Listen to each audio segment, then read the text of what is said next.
Madame la ministre, en qualité de président du Fonds Handicap et Société de la Mutuelle Intégrance, je suis très heureux de vous accueillir aujourd'hui et je vous dis un grand merci pour être venu ici, à côté de nous, à la fin de cette journée. Le Fonds Handicap et Société a voulu organiser cette journée en s'appuyant sur le rapport de Patrick Goé. Nous avons effectivement des liens très étroits entre nous, étant donné que Patrick est président d'honneur d'Intégrance et mon prédécesseur, mais nous avons voulu donner du relief à ce rapport, car ce rapport, vous le connaissez, je ne vais pas le résumer, vous le présentez, vous le connaissez, et vous connaissez toute la richesse de ce rapport. Ce qui paraît le plus important, c'est que ce rapport permet effectivement de jeter un regard clair et net sur le vieillissement des personnes handicapées. Le vieillissement des personnes handicapées nous préoccupe tous et depuis longtemps. Et Patrick vient de dire à l'instant que le mot qui est revenu le plus souvent est le mot « convergence ».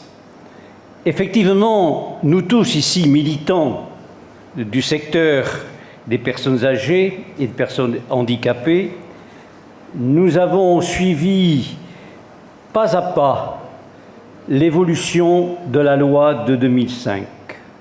Ça a été pour nous un grand espoir. Cette loi a beaucoup apporté.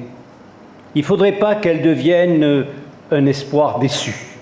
Il y a des choses encore qui sont à faire, vous le savez, et je ne vais pas en faire la litanie. Simplement, je voudrais résumer mon intervention en reprenant le mot de Patrick, convergence, et en disant de plus en plus qu'il nous faut aujourd'hui un accompagnement pour tous et une compensation pour tous, mais une réponse appropriée pour chacun. Je crois que c'est là tout le sens de la convergence et c'est à cela que nous devons travailler les uns et les autres pour que tous puissent participer à la société. Madame la ministre, merci d'être venue parmi nous. Je sais que vous avez des choses à nous dire, donc on va vous écouter avec beaucoup d'attention, mais vous savez, on attend beaucoup de vous. Merci.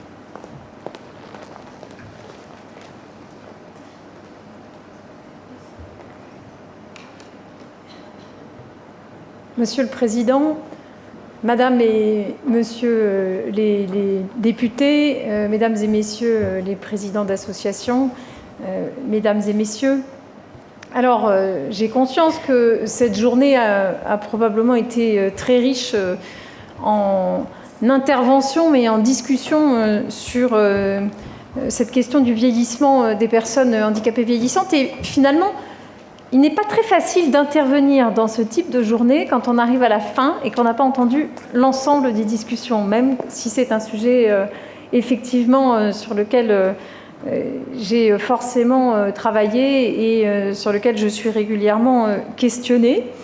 Mais je vais néanmoins tâcher de vous dire en tous les cas où en est l'état des connaissances et surtout quel est mon point de vue et le point de vue du ministère sur cette question.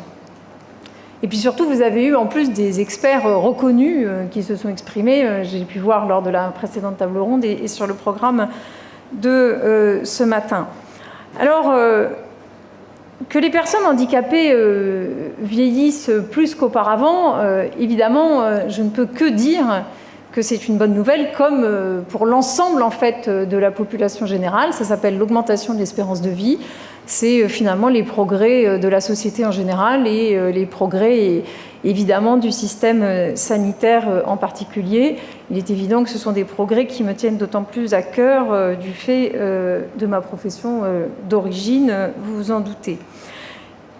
Alors évidemment, ça a des conséquences parce qu'il y a un certain nombre de changements qu'il faut que l'on prenne en compte. Et les conséquences, finalement, elles sont de deux ordres. D'une part, il y a finalement une question purement qualitative quand on parle d'accompagnement, puisque on accompagne complètement différemment un enfant qui est d'abord un enfant avant d'avoir un handicap, et une personne âgée qui est d'abord une personne âgée avant d'avoir un handicap ou des handicaps. Donc il y a la question effectivement qualitative sur l'accompagnement et qui correspond en fait en miroir à la question des besoins. Et puis il y a la question quantitative que je ne peux pas éluder et qui forcément se pose aussi, puisque il y a dans toute la question finalement du nombre de places qu'il y a en France d'accompagnement médico-social, tout type confondu. Au fur et à mesure du temps qui passe, le nombre de places augmente forcément, puisque tous les gouvernements qui se sont succédés ont toujours continué à ouvrir de nouvelles places, tout établissement confondu. Et malgré tout, il y a toujours des listes d'attente un petit peu partout en France et tout établissement confondu.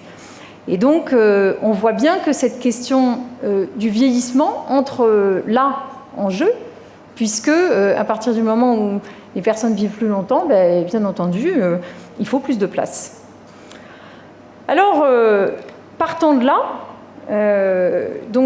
il y avait eu une demande à la fois par la ministre des Affaires sociales et par ma prédécesseure Marie-Arlette Carlotti auprès de M. Goé, qui avait donc fait ce très beau rapport qu'il a rendu l'année dernière en novembre. C'est vrai qu'un certain nombre d'entre vous et un certain nombre d'intervenants de manière générale, d'associations, avaient pu imaginer qu'à la suite de ce rapport, la loi qui vient de passer en première lecture au Parlement et qui porte sur le vieillissement en général aurait des mesures spécifiques sur les personnes handicapées vieillissantes. Ça n'a pas été le cas, d'abord parce que ce n'était pas une loi qui était faite pour ça au départ, et puis également parce que si on veut aller, pour plusieurs raisons, mais une des raisons principales, c'est quand même que si on veut aller vers une société plus inclusive, et c'est quand même ce que nous dit la loi de 2005, et j'ai compris ici que vous souhaitiez que cette loi de 2005 soit enfin mise en place et complètement mise en place, moi je ne crois pas qu'il faille faire des lois spéciales, en fait, forcément, en tous les cas, pour les personnes qui ont un handicap. Je pense qu'au contraire, il faut adapter chaque loi et que chaque loi soit inclusive pour les personnes qui ont un handicap, mais en tous les cas, qu'il n'y ait pas forcément quelque chose de spécifique et de séparé. Parce que un des problèmes quand même qui se pose dans actuellement l'accompagnement médico-social et de manière générale, on va dire, l'accompagnement des personnes handicapées en France, c'est que tout est trop cloisonné.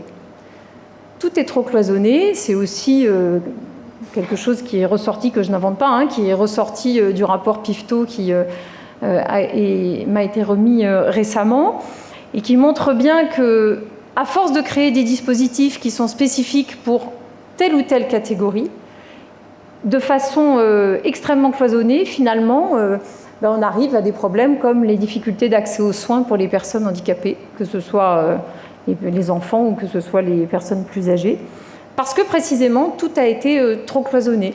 De la même façon, on arrive aussi aux difficultés qu'on connaît pour la scolarisation des enfants handicapés. Et moi, je crois au contraire qu'il faut décloisonner et que chaque domaine, en fait, soit inclusif pour les personnes handicapées. Donc, c'est vrai pour le vieillissement, c'est vrai pour l'école, et c'est vrai aussi pour tous les âges du milieu de la vie. Alors, au-delà du rapport, de l'excellent rapport de Patrick Goé, il y a aussi d'autres travaux qui ont été faits pour améliorer la connaissance du phénomène des personnes, du phénomène, en tous les cas, de ce qui se passe avec le vieillissement des personnes handicapées et quelles réponses on peut apporter. Il y a un certain nombre d'agences régionales de santé qui ont travaillé sur la question. notamment avec l'appui des centres régionaux d'études, d'action et d'information, et qui ont travaillé donc localement à ce qui se passe et à la description des conséquences. Donc il y a un certain nombre de régions qui y ont travaillé, l'Île-de-France, le Centre, la Bretagne, la Bourgogne, l'Alsace, le Nord-Pas-de-Calais et PACA. Il y a eu également un travail exhaustif pour regrouper l'ensemble des publications qui avaient été faites sur le sujet depuis 2 ans. Ce travail a été fait par la Maison des sciences sociales du handicap en février 2013. Et il y a des travaux à venir puisque l'Institut de recherche en santé publique, l'IRESP et la CNSA ont lancé en février 2014 un appel à recherche sur les personnes handicapées vieillissantes qui est complémentaire de l'appel à recherche handicap et perte d'autonomie. Donc on voit qu'il y a encore un certain nombre de travaux qui sont en cours. Sur les organisations et les modes de prise en charge, je vous ai dit que je pensais qu'il fallait arrêter les tuyaux d'orgue, pour dire simple. Finalement, il y a eu des expériences, et il y a des expériences qui démarrent tous les jours partout sur le territoire français. Et donc, je vais vous en énumérer quelques-uns. Alors, il y a par exemple des EHPAD, des maisons de retraite médicalisées, qu'on appelle maintenant EHPAD. Il y a un certain nombre d'endroits où les gestionnaires ont développé donc, un accueil multiple. Donc, personnes âgées, le classique, personnes handicapées vieillissantes, et parfois même, en fait, ces EHPAD peuvent accueillir à la fois le parent vieillissant et la personne handicapée enfant qui elle-même vieillit, puisque on le sait bien que dans certains handicaps, en fait, on vieillit à partir de 40 ans, donc c'est quand même un âge relativement jeune.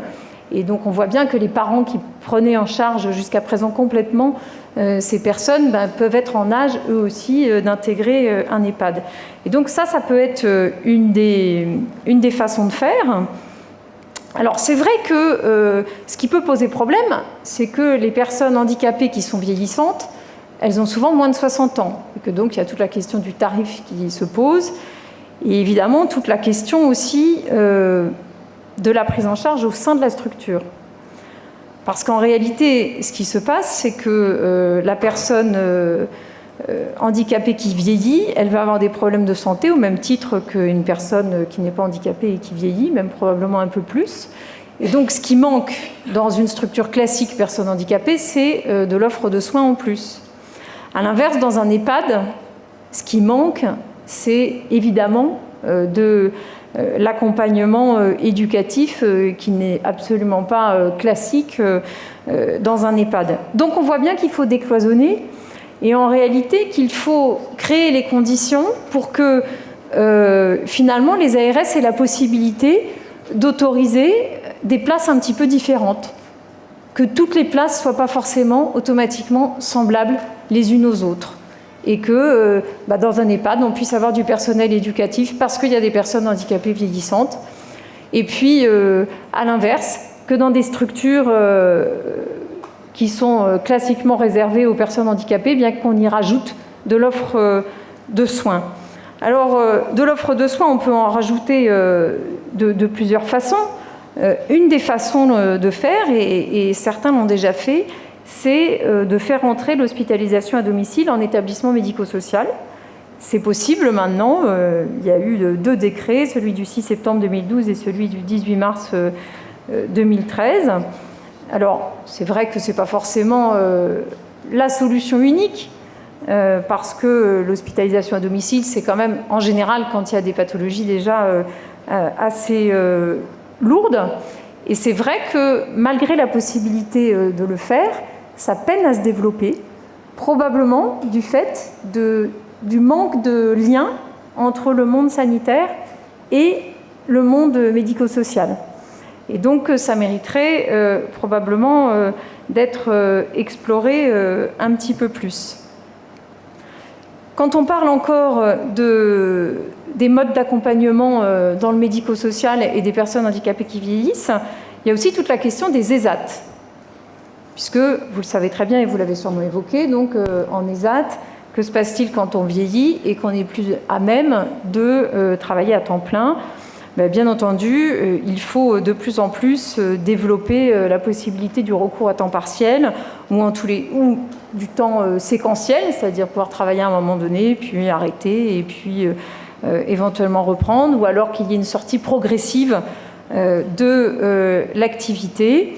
Et donc il y a un travail, il y a des travaux de modernisation qui sont en cours sur les ESAT pour pouvoir justement assouplir ce mode de fonctionnement et permettre finalement que les personnes handicapées qui à un moment donné ont un état de santé qui se dégrade un petit peu, puissent continuer un petit peu, puis sortir progressivement pour qu'il n'y ait pas de rupture brutale dans leur parcours.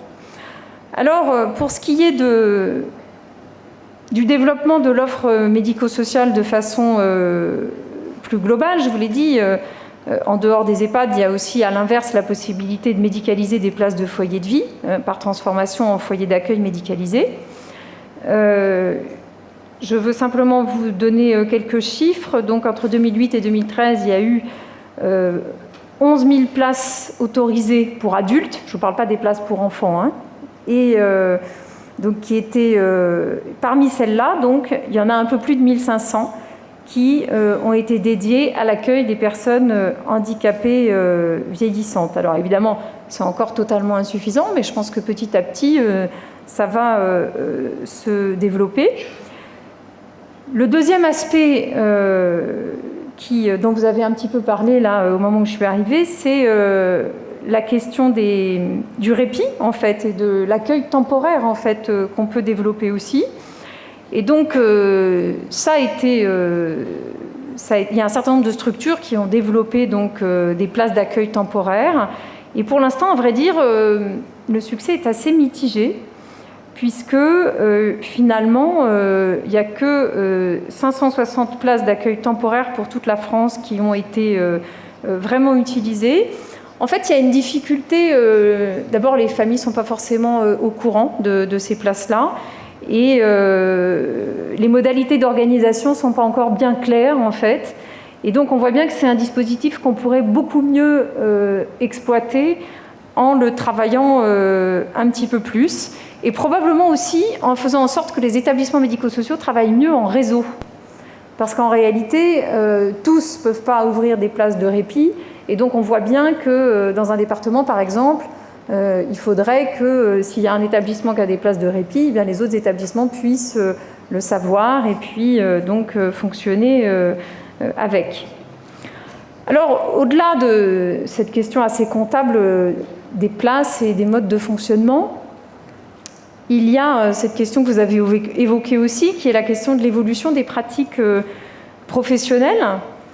Et c'est vrai que c'est aussi, c'est une question complètement centrale parce que finalement, cette prise en charge, même si j'aime pas trop ce terme de prise en charge, des personnes handicapées qui vieillissent, cela pose la question de faire travailler ensemble en fait des professionnels qui ne sont pas forcément habitués à travailler ensemble, ou en tous les cas qui travaillent plutôt de façon parallèle d'habitude plutôt que de travailler vraiment ensemble. Je veux parler des éducateurs et des professionnels du handicap et puis des professionnels du soin. Et donc là, l'ANESM a produit en juin 2013 des recommandations de bonnes pratiques sur l'accompagnement à la santé de la personne handicapée, avec notamment ce que vous disiez tout à l'heure, d'une part la nécessité d'anticiper les risques de handicap surajouté et l'aggravation de l'état de santé des personnes, et puis améliorer la connaissance et la gestion des risques liés à la santé des travailleurs handicapés. Et il y aura courant 2015, donc de la part de l'ANESM, une série de recommandations sur le vieillissement. Alors, encore une fois, donc, ce que je veux vous dire, c'est que ce sujet est assez vaste et qu'à mon sens, en fait, il ne peut pas se résumer à une loi. En réalité, c'est vraiment un changement de société et un changement de mentalité, une véritable prise en compte de la loi de 2005 qui nous permettra de prendre correctement bien en compte le vieillissement des personnes handicapées. Ça concerne la société tout entière et ça soulève des problèmes qui concernent en fait les personnes handicapées, même quand elles ne vieillissent pas. Il y a d'une part la question de l'amélioration de l'accès aux soins, sur lequel nous travaillons activement avec Marisol Touraine. Et encore une fois, évidemment qu'il y a probablement des petits changements à faire dans la loi, des petits changements législatifs, et c'est ce qu'on est en train de regarder avec les différents rapports qui nous ont été rendus. Mais au-delà de ça, je crois qu'il y a réellement aussi des questions de formation des professionnels, parce que l'amélioration de l'accès aux soins des personnes handicapées, vous le savez comme moi, ce qui peut améliorer le mieux, c'est quand même effectivement que les soignants soient mieux formés au handicap. Et puis, la deuxième question que ça pose, c'est le vieillissement des aidants. Et donc, c'est là qu'il y a un certain nombre de solutions qui sont imaginées dans certains départements, avec des prises en charge en duo, parents et personnes handicapées vieillissantes qui se retrouvent, donc qui ne peut plus être prise en charge par son parent. Et puis donc l'évolution de ces besoins des personnes handicapées qui vieillissent, qui font modifier les stratégies d'accompagnement. En réalité, en fait, ce phénomène du vieillissement, moi je dirais que, pour conclure, qu'il nous oblige à faire évoluer notre façon de penser, faire évoluer nos pratiques. Quand je dis nous, c'est l'ensemble des personnes en fait qui, d'une façon ou d'une autre dans la société, s'occupent de près ou de loin du handicap. Et encore une fois, moi ce que je souhaite, c'est qu'on ne crée pas de nouveaux tuyaux d'orgue où on enferme les personnes. Parce que c'est réellement ce qui s'est passé. Historiquement, ça s'est fait comme ça. Et si on veut arriver à une société plus inclusive, il faut vraiment maintenant qu'on décloisonne et que des personnes handicapées vieillissantes puissent être prises en charge comme n'importe quelle personne vieillissante à la maison, mais à ce moment-là, avec l'accompagnement qui va avec, ou en établissement pour personnes âgées, mais avec l'accompagnement qui va avec, ou en établissement pour personnes handicapées, mais avec l'offre de soins qui va avec. Et il faut qu'il y ait ce choix. Et c'est ça, en fait, c'est cette réalité-là à laquelle je m'attelle, avec, bien entendu, la ministre des Affaires sociales, puisqu'on voit bien qu'il y a, de la santé plus précisément, puisqu'il y a un lien étroit avec la question sanitaire.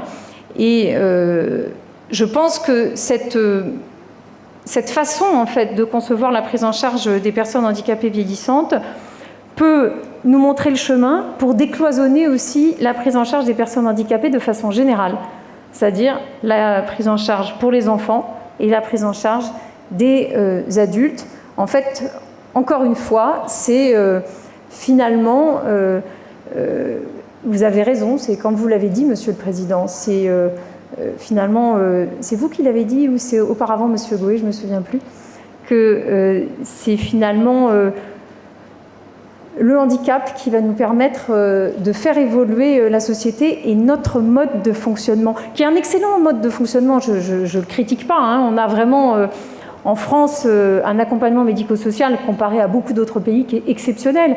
Mais je crois que maintenant le moment est venu vraiment de le faire évoluer et de faire en sorte que, plutôt que ce soit, pour l'instant il est quand même assez collectif, et moi je crois qu'il faut qu'on évolue vers un mode de fonctionnement qui soit plus individuel, avec un véritable choix pour les personnes. Voilà ce vers quoi nous allons aller ensemble, en tous les cas c'est ce que je souhaite. Merci.